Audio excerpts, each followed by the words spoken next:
Et maintenant, les groupes spatiaux, il y en a 230.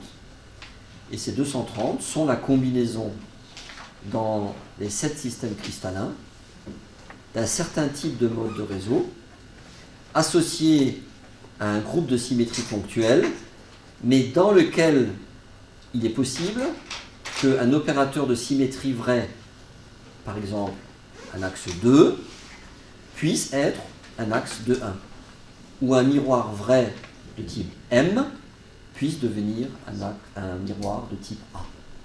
Et les 230 groupes spatiaux considèrent toutes ces possibilités. Et quand vous testez toutes ces possibilités et que vous les construisez correctement, vous faites 230 groupes spatiaux. Alors nous, comme on n'a que 24 heures ensemble, on ne va pas reconstruire les 230 groupes, mais on fait quelques groupes. Et il me semble que c'est une très bonne formation en chimie des matériaux, en chimie moléculaire, même en biologie, d'être capable de construire quelques groupes simples pour voir comment les opérateurs de symétrie déplacent les objets, les molécules, les atomes dans l'espace. Et surtout, comprendre comment ça fonctionne, en fait, cette histoire de cristallographie. On monte en gamme et on va regarder les groupes monocliniques. Donc, vous vous souvenez, hein, le monoclinique commence à exister à partir du moment où vous avez un axe 2. Donc dans un monoclinique, vous voyez, si on écrit ce qu'on peut avoir dans un monoclinique, il peut y avoir des modes de réseau P, bien évidemment, mais pas seulement. Si vous regardez hein, dans le travail de Bravais, il peut y avoir des modes de réseau C. Alors, mathématiquement, il peut y avoir aussi des modes de réseau A et des modes de réseau B, et par un changement de repère, on peut décrire toutes les mailles en mode de réseau C. Donc nous, on va dire, il n'y a que les modes de réseau C. Vous voyez, en faisant des changements de repère, vous pouvez décrire un mode de réseau C en mode de réseau A. Ça, c'est pas un problème. Pardon? Oui, S en général, qui contient A, B et C. Mais nous, on va décrire les quelques groupes qu'on va construire dans le monoclinique dans des modes de réseau de type grand C. Et je vous rappelle que ça veut dire que à tout point X, Y, Z, je l'écris déjà ici, il y a, donc à tout point X, Y, Z, il y a toujours un deuxième point, X plus 1,5, Y plus 1,5, Z. Et bien sûr, si on regarde le nœud à l'origine de la maille, ben celui-là se retrouve aussi sur la face AB. On dit face AB centrée. Et puis, donc il y a deux, hein, regardez bien, pour comprendre les combinaisons possibles, il y a deux modes de réseau, et puis il y a plusieurs groupes de symétrie que vous connaissez. Le groupe 2, le groupe M, et le groupe 2 sur M. On est toujours d'accord? Et en plus, on le sait, eh bien, un axe 2, ça peut des fois être un axe 2, 1. Et un miroir, ben, ça peut être un miroir de type A, ou un miroir de type B, ou un miroir de type C. Et donc la combinaison des deux pourrait aussi être, par exemple, P de 1 sur C. Donc vous voyez que les combinaisons possibles en monoclinique, elles vont être un peu plus nombreuses que deux. Donc le premier groupe, l'entrée de gamme, hein, si vous voulez, de ce type de groupes spatiaux, c'est P2. Alors, vous savez, il y a trois directions hein, dans les groupes spatiaux tridimensionnels. Donc dire P2, en fait, pour nous, ce n'est pas une description suffisante pour commencer à placer cet axe 2 dans une maille quelconque. Il faut qu'on précise si l'axe 2 est le long de A, le long de B ou le long de C. Et nous, par défaut, par convention, on choisira toujours que l'axe 2 est le long de B de la structure. Ouais. Et si vous regardez les tables internationales de cristallographie, là aussi, on vous propose d'autres choix. Mais le choix primordial en monoclinique, c'est l'axe 2, le long de B. Et il y a donc une écriture étendue qui est plus explicite et qui nous le dit. C'est cette écriture-là. On met un petit 1 en première position qui indique que le long de A ou perpendiculairement à A Il n'y a pas d'opérateur de symétrie particulier.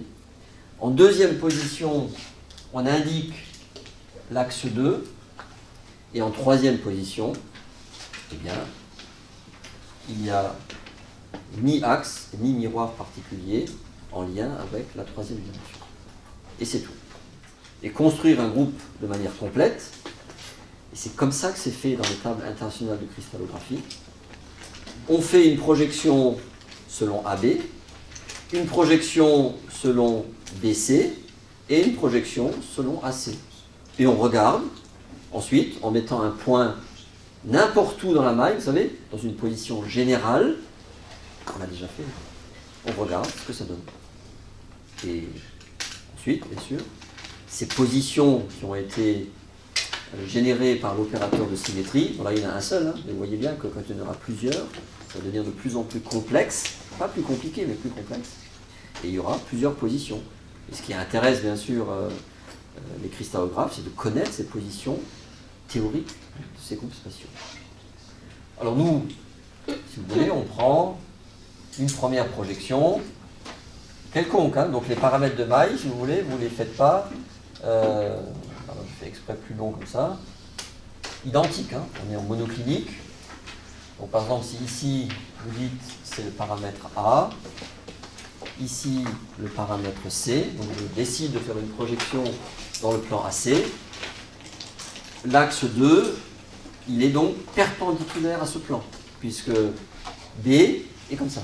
Vous voyez? B, il est là. Donc comment est-ce qu'on représente un axe 2 perpendiculaire au plan du tableau? Eh bien, c'est une lentille, comme ça. Et on le met tout de suite partout. N'oubliez pas que je voyais, hein, c'est les petites questions que vous aviez posées dans les cours précédents. Je place mon axe sur une rangée du réseau. Hein. Les axes vrais ou hélicoïdaux, ils ne sont pas n'importe où, hein, dans les mailles. Ils sont sur les rangées du réseau. Donc, moi, la rangée que je vois ici, hein, c'est la rangée 0, 1, 0, vous voyez, celle qui est perpendiculaire au tableau. Donc, je mets l'axe 2 sur cette rangée. On est bon? Et c'est tout. Les paramètres A différents de B, différents de C. Donc, si vous voulez, ne faites pas là des parallélépipèdes, hein, d'accord? C'est ça que je veux dire. Parce qu'à ce moment-là, vous tronquez un peu le groupe. On est en monoclinique. Quand ça sera tétragonal, vous voyez, ou hexagonal, là, il faudra faire A égale B. Mais là, non. Vous avez compris, hein? Donc, il ne faut pas oublier dans quel système on travaille. Alors, je mets des petits paquets, hein, juste pour repérer les cotes 1,5. Et qu'est-ce que je fais? Là aussi, je vous ai expliqué pourquoi j'utilisais le F+, hein, en loyauté avec mes bons professeurs que j'avais à Nancy, Yves Dussossois, Jean Prota, Neil Samson, Claude Lecomte, etc. Je mets un objet asymétrique dans la maille que je représente en F+.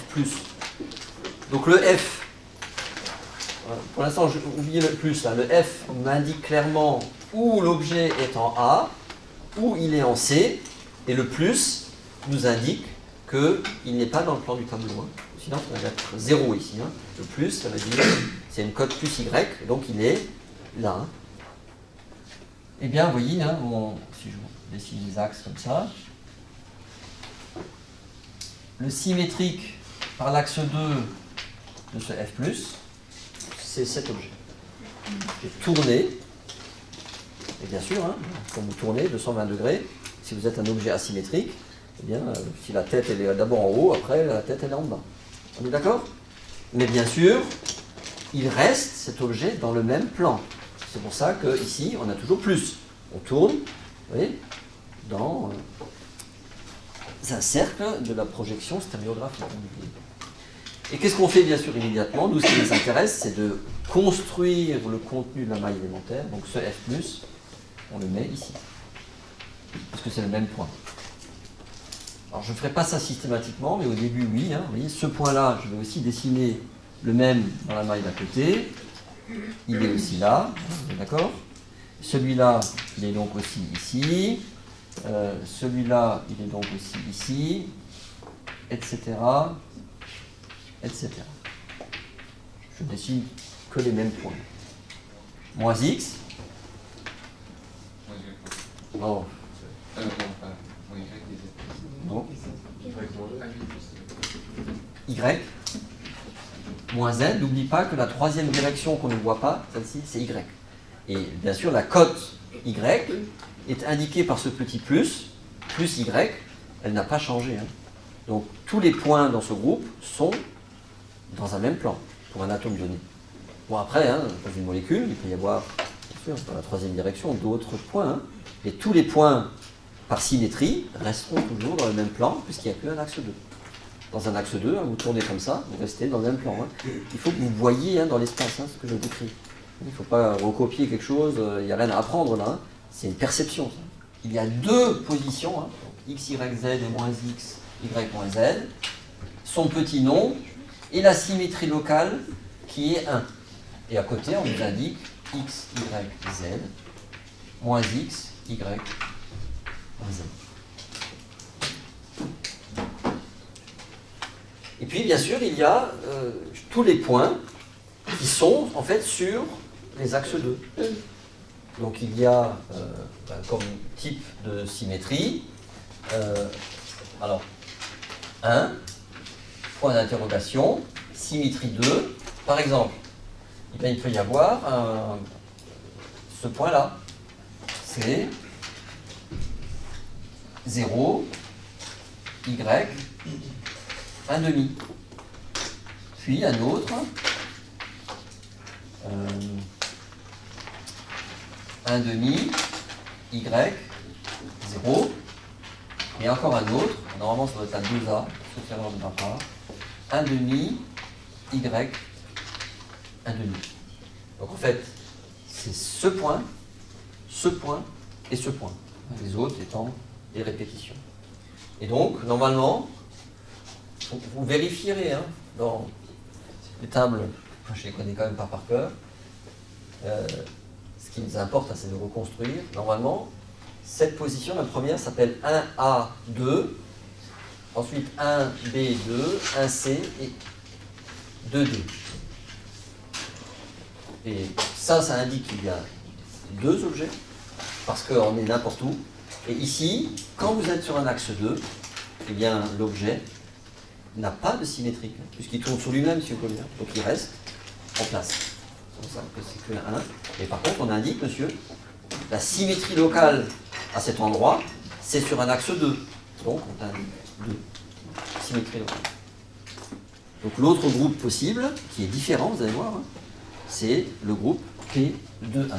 Alors, en notation étendue, P21, 1. Et là, on va faire volontairement des projections différentes. Voilà. Et on va garder A, C, et ici, cette fois-ci, c'est un axe de 1. Donc un axe de 1, c'est la petite lentille mais avec des ailettes.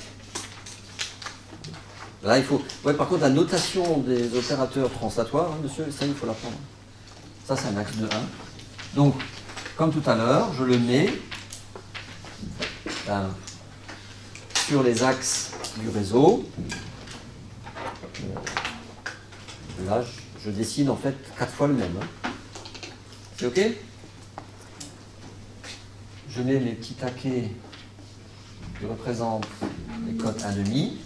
Et puis on y va, je mets mon petit F+, ici, n'importe où. Et je regarde ce que ce F+ devient avec cette symétrie particulière de 1. Alors, c'est pas comme avant, bien sûr, hein. Ce serait le même groupe. Cette fois-ci, vous tournez, et bien sûr, vous montez d'1,5. Donc, le F, il va se retrouver comme ça, mais sa cote dans la troisième direction, on la note 1,5 plus.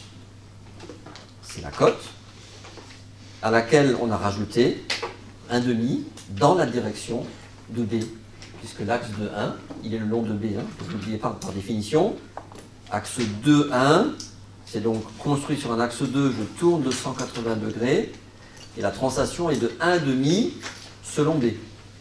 Oui, donc, la cote, c'est cette fois-ci F 1,5 plus, qui va se retrouver par ici, on l'écrit comme ça. Donc, si je représente ces atomes à plusieurs endroits de la maille comme tout à l'heure,